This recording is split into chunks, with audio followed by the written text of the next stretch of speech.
She posted on LinkedIn, "So grateful my boyfriend connected me with his mentor. Just accepted an amazing job offer." Then she blocked me on everything. I congratulated her publicly, then sent my mentor the screenshots of her messages about playing me for connections. When her new boss, who was friends with my mentor, called her in on her second day. I, 29, male, met Vanessa, 27, about 8 months ago at a networking event. She worked in marketing. I'm in tech consulting. We hit it off, started dating pretty quickly. Things felt good, you know. She was ambitious, driven, fun to be around, or so I thought. About 4 months in, she started asking about my work. Not casual, "how was your day" stuff, but specific questions. Who do I work with? What projects? Who are the big players in my firm? I didn't think much of it. She said she wanted to transition from agency marketing to corporate tech marketing, wanted to understand the landscape. Then came the requests. "Babe, think you could introduce me to some people in your network? Just informational interviews, nothing serious." Sure, why not? I'm not a gatekeeper. I connected her with a few colleagues. She'd meet them for coffee, pick their brains, send thank you notes. Seemed normal enough. But then she started asking about Gregory, my mentor. Gregory is kind of a legend in our industry. VP of strategy at a major tech firm, 20 years experience, knows everyone worth knowing. He'd taken me under his wing 3 years ago when I was just starting out. Still meets with me monthly for coffee and advice. Guy changed my career trajectory completely. "Do you think Gregory would meet with me?" Vanessa asked one night. "I saw that opening at his company for senior marketing manager. It's literally perfect for me." I hesitated, not because I didn't want to help, but because asking Gregory for favors felt significant. He's helped me so much already. "Let me feel it out," I told her. She smiled, kissed my cheek. "You're the best. This could really change my career." A week later, I brought it up with Gregory over our regular coffee. Casual, no pressure. "Hey, my girlfriend's looking to break into tech marketing. She's got solid agency experience. Would you be open to a quick chat with her? No obligations." Gregory's a good dude. "Sure, send me her LinkedIn. If she's qualified, I'll pass her info to the hiring manager. Can't promise anything, but I'll put in a word." That word from Gregory, that's gold. I knew it. Vanessa knew it. I made the introduction via email. Professional, brief. Vanessa and Gregory grabbed coffee 2 weeks later. She texted me after, "OMG, he's amazing. Thank you, thank you, thank you. Interview scheduled for next week." Over the next month, she went through 4 rounds of interviews. She'd come back to my place after each one, and we'd debrief. I'd help her prep for the next round. I was genuinely excited for her. Relationship felt solid. We were talking about maybe moving in together by the end of the year. Then last Monday happened. I'm scrolling LinkedIn during lunch, and there it is, her post. "So incredibly grateful to be starting my new role as senior marketing manager next week. Special thanks to my amazing boyfriend for connecting me with his mentor, Gregory Walsh. Your guidance and recommendation meant the world. Can't wait to start this new chapter. Hashtag blessed, hashtag career growth, hashtag grateful." The post had like 200 likes already. Comments from her friends, former colleagues, everyone congratulating her. I smiled, left a comment. "So proud of you." Then I tried to message her. We had dinner plans that night to celebrate. Message wouldn't send, checked again. Facebook blocked, Instagram blocked, WhatsApp blocked. Phone number, straight to a message. "The person you're trying to reach is not accepting calls." What the actual hell? I sat there in my office staring at my phone. 8 months. Helped her get her dream job. She thanked me publicly on LinkedIn while simultaneously blocking me everywhere else. The betrayal hit different. Not anger yet, just confusion and this cold, sinking feeling. I spent the rest of the day in a fog. Got home, poured a drink, tried to make sense of it. Then I remembered something. A few months back, Vanessa left her laptop open at my place. She'd asked me to check if she got an email from a client while she was in the shower. I'd seen her messages app was open. Normally wouldn't snoop, but one conversation caught my eye. Her friend Becca. At the time I dismissed it, convinced myself I'd misread it. But now, I went through my phone, I'd screenshot it, Actually felt gross at the time, but something told me to keep it. The messages. Vanessa. Okay, so the boyfriend situation is working perfectly. He just introduced me to Gregory Walsh. The Gregory Walsh. Becca. Holy moly, right? Vanessa. Coffee meeting next week. If I can get the job, I'm so done with Nathan. He's nice, but like boring and not even that successful yet. Gregory is the real catch, but he's married. LOL. Becca. You're terrible. What if Nathan finds out? Vanessa. He won't. He's too trusting. Plus, I'm playing it perfect. Super supportive girlfriend, always interested in his work. He eats it up. Just don't blow it before you get the job. Becca. Please. Vanessa. I've got this. Once I'm in at his company, I don't need Nathan anymore. Might keep him around till I start just in case. I'd convince myself I'd misunderstood. That it was just drunk talk between friends. Exaggerated venting, people say stuff they don't mean. Except she'd meant every word. I stared at those screenshots for probably 20 minutes. Then I opened LinkedIn and left a reply to her post. Congratulations, Vanessa. Wishing you all the best in your new role. You've worked so hard for this opportunity. Professional, gracious, public. Then I opened a new message to Gregory. Hey Gregory, hope you're well. Need to share something uncomfortable with you. It's about Vanessa. I attached the screenshots, added some context about how I discovered them, the timeline of our relationship, and what happened today with her blocking me. I'm not asking you to do anything. Just thought you should know who you recommended to your company. She used our relationship to get access to you and apparently played me the whole time. I feel like an idiot for not seeing it sooner. Sorry if this puts you in an awkward position. Sent it. Closed my laptop, tried to sleep. Couldn't. Update 1. Gregory called me the next morning. Tuesday. I was still in bed, hadn't slept much. Nathan, Jesus, I'm so sorry. His voice had that tone. Disappointed, almost protective. Made me feel like I was his kid getting bullied at school. It's not your fault, I said. I should have seen it coming. No, you shouldn't have to. You tried to help your girlfriend. That's what decent people do. He paused. Those messages, that's calculating. I've seen ambitious, but that's something else. Yeah. Look, I need to tell you something. I forwarded your message to Derek. Derek? Derek Paulson, the CEO of the company. Gregory's company. Also Gregory's college roommate. And one of his closest friends for 30 years. My stomach dropped. Gregory, I didn't ask you to. I know, but Derek needed to see it. She starts Monday. He's her boss's boss. This isn't about revenge, Nathan. This is about character. We hire for culture fit as much as skills. Someone who manipulates relationships like that, who uses people as stepping stones, that's not who we want. I didn't know what to say. Derek's calling her in this Friday, Gregory continued. Day before she starts. HR will be present. They're going to address it directly. I don't know what'll happen. Could be a warning. Could be a rescinded offer. That's Derek's call, but you deserve to know. I appreciate it. I really do. And Nathan, none of this reflects poorly on you. You got played by someone who's clearly very good at it. Don't beat yourself up. We hung up. I felt weird. Validated, but also guilty. Like I'd tattled, but also angry. She'd used me, discarded me, and I was supposed to just take it. No. Friday afternoon, I got a text from an unknown number. Unknown. What the hell did you do? Had to be Vanessa. New number probably. Unknown. You sent those messages to Gregory? Are you kidding me? Unknown. You're such a pathetic little man. You can't even let me have this. Unknown. They're making me sign some harsh behavioral agreement or they'll pull my offer. Do you have any idea what you've done? Unknown. I worked so hard for this, and you're trying to take it from me because your ego is hurt. Unknown. Everyone was right about you. Controlling, insecure, can't handle your girlfriend being more successful. The messages kept coming. 12 total, each one more unhinged than the last. I screenshot them all.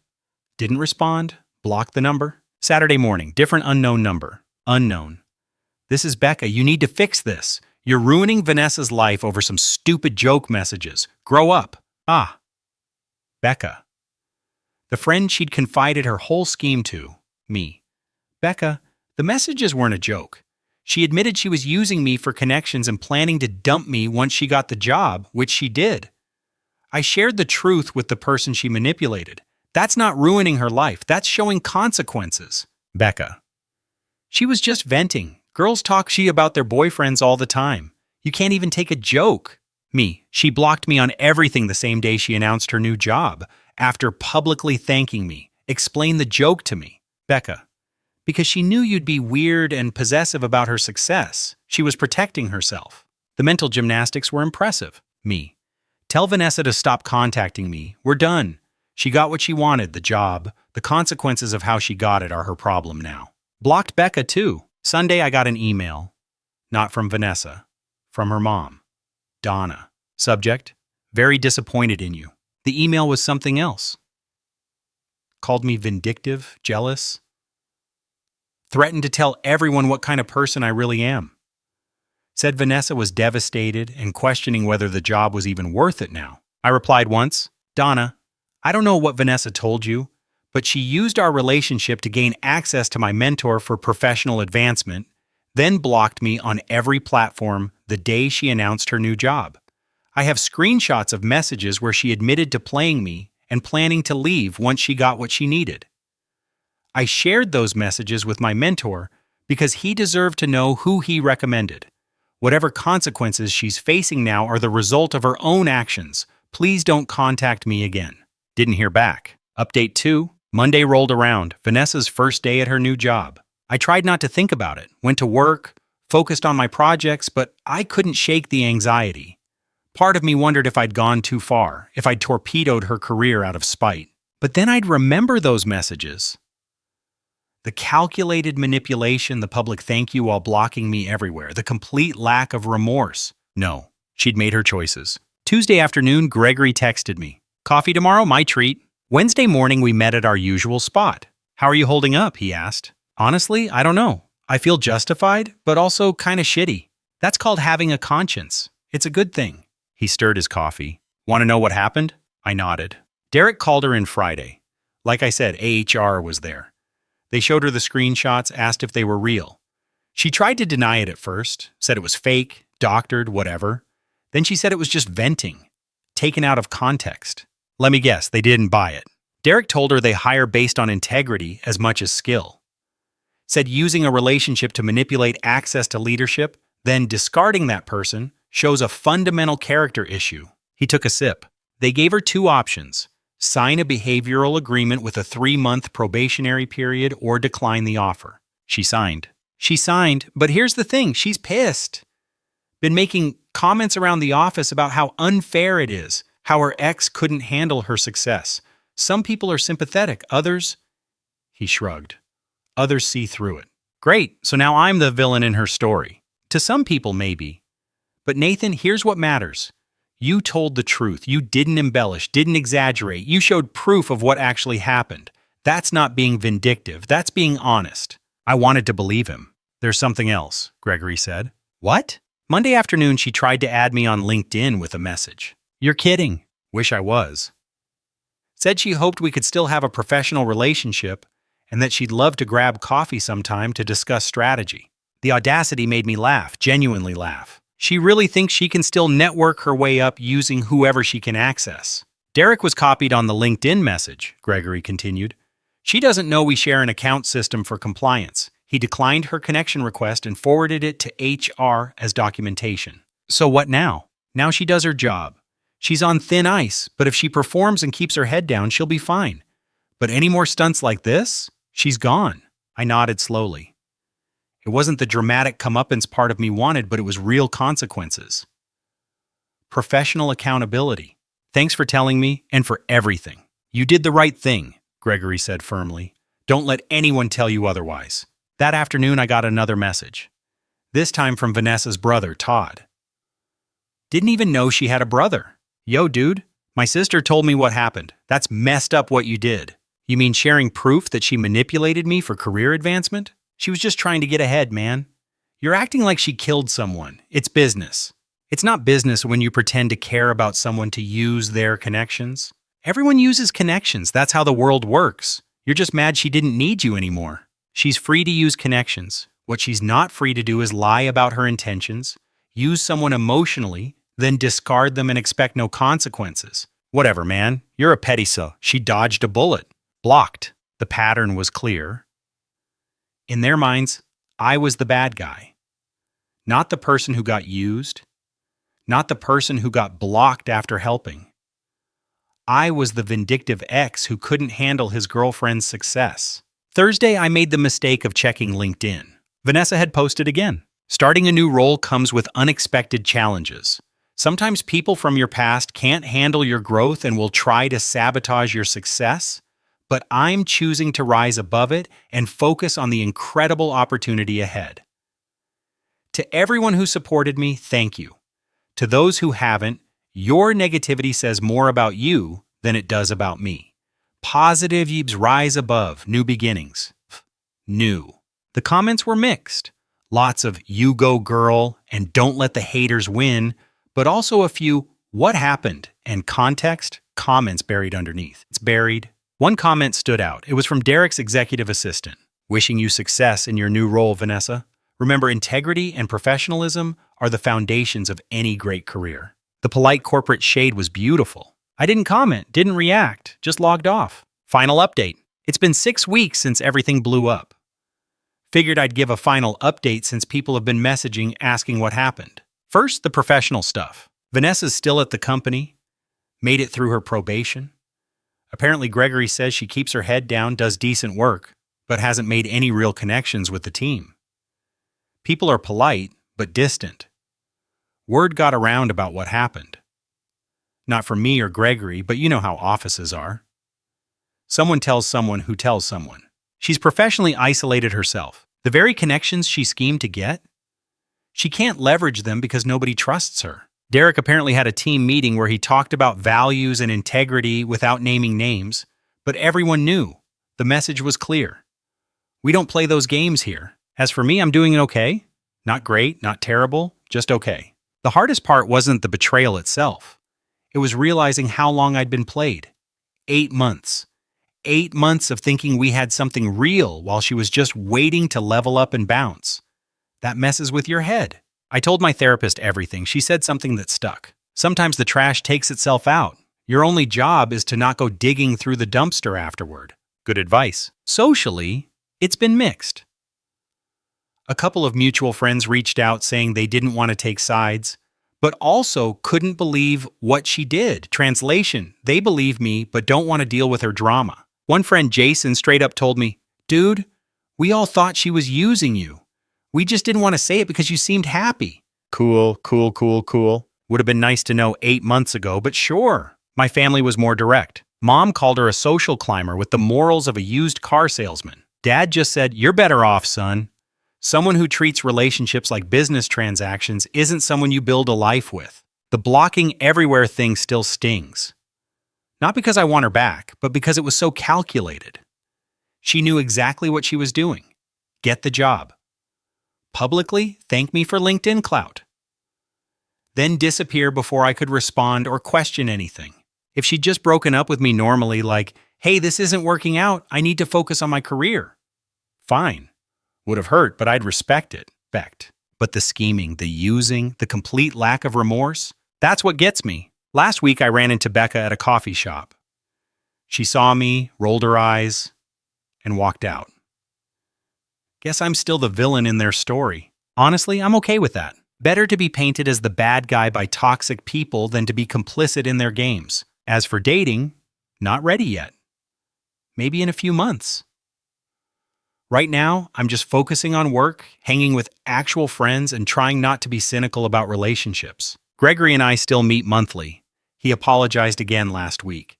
Said he felt responsible for introducing someone like that into his company. I told him to stop. He was doing me a favor. Neither of us could have known.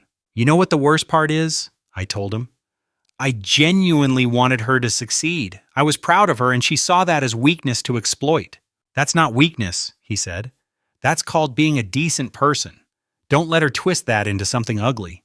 I'm trying not to. Someone asked in the DMs if I regret sending the screenshots to Gregory. Honest answer, no. Not because I wanted revenge. Not because I wanted her to fail. But because Gregory deserved to know who he was vouching for.